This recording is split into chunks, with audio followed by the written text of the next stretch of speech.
hello. It's Yay, aka Modeshay, and today we set sail on the week leading up to jaw surgery.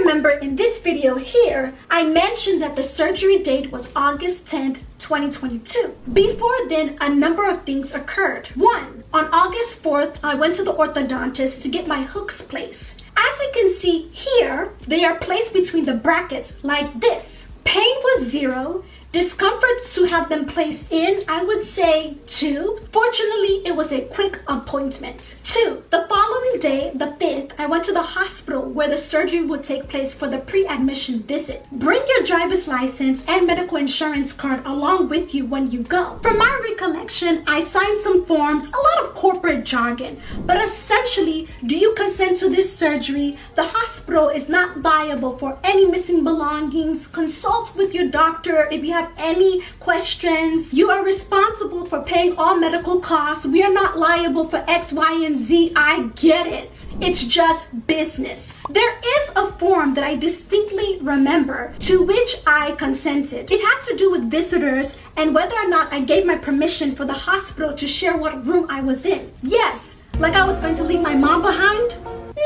In addition to signing papers on the 5th, I paid a portion for my stay, which I mentioned in this video here, which shares other costs associated with this surgery. The hospital is not concerned with how you pay for your follow-up appointments with the oral surgeon and your orthodontist if you are on a monthly plan. The hospital representatives are solely concerned with how they would get their money. So keep that in mind when bills over the next few months appear in your mailbox. None of the other players would tell you that either, which is why I suggested opening a health savings account in the surgery costs video. A flexible spending account or FSA is another option as well. What I am yet to understand is that these different participants whom I vaguely know their association with this surgery are sending invoices.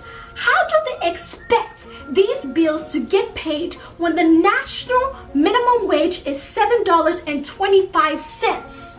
You can argue and say, yesterday, Talabi, the average person making $7.25 is not having double jaw surgery. And my counter argument to that is, if the goal is to ensure that all these various participants get their payments swiftly, one way for that to occur is if people have more disposable income to save.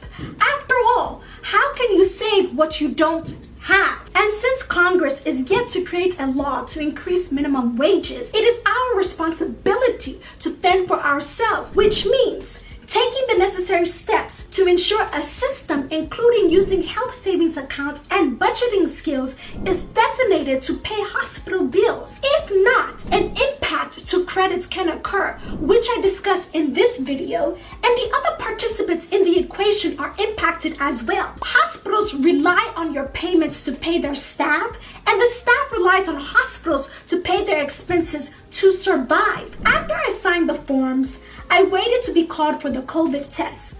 Pain was 0.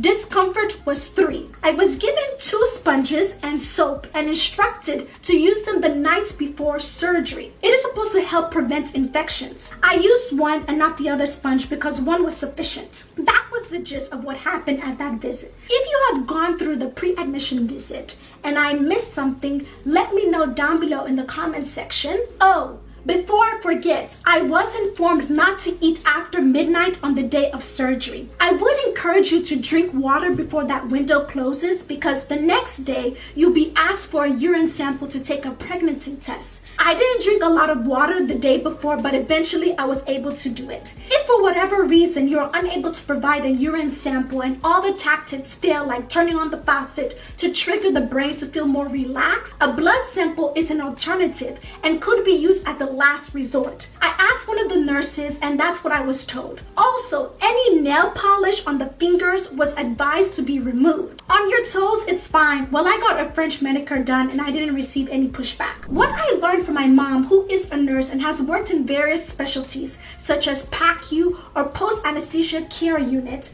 which is the unit that takes care of you after you leave the OR, and that is nail polish prevents them from getting an accurate read of your blood flow. Well, to put it simply, there is a test that is done to see what is going on with your blood flow by squeezing your nail bed. If I squeeze mine, it is hard to decipher. Therefore, it will be inaccurate. And if the hospital's main goal is not for you to die before you pay your bill, it makes sense why they're adamant about this policy. I hope you see how all the dots are connected and stem from one primary goal. So, in order to remove that hurdle, don't wear nail polish. 3.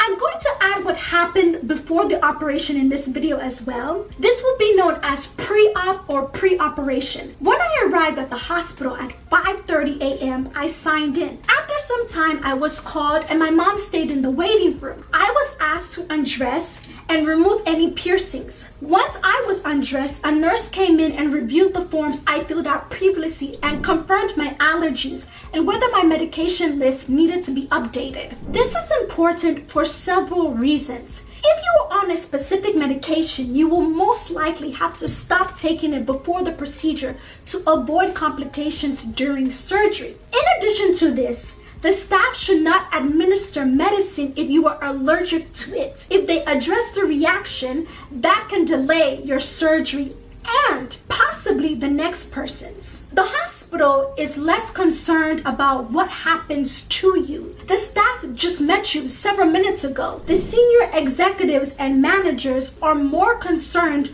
with not being liable. And if something happens to you, who will pay the bill? That's why they are adamant about this policy. It's a business. Another example of how this ideology of not being liable is carried out is when the OR nurse asked me to confirm the name of the procedure.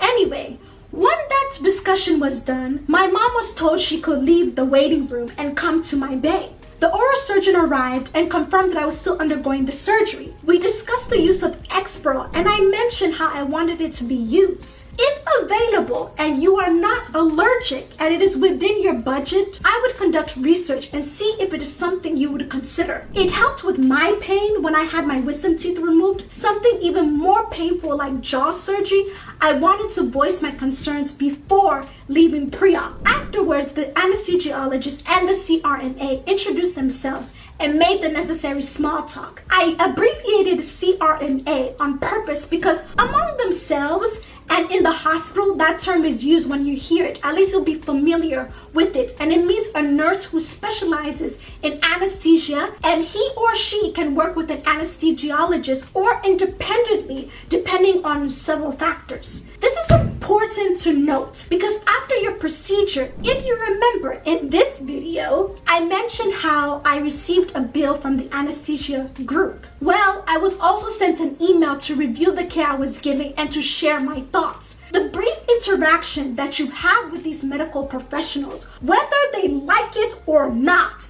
makes a difference between a good or excellent professional. So I would suggest you take notes, and more importantly, without patients, there is nobody for them to take care of. So they need you to afford their lifestyles, but of course, they won't explicitly tell you that.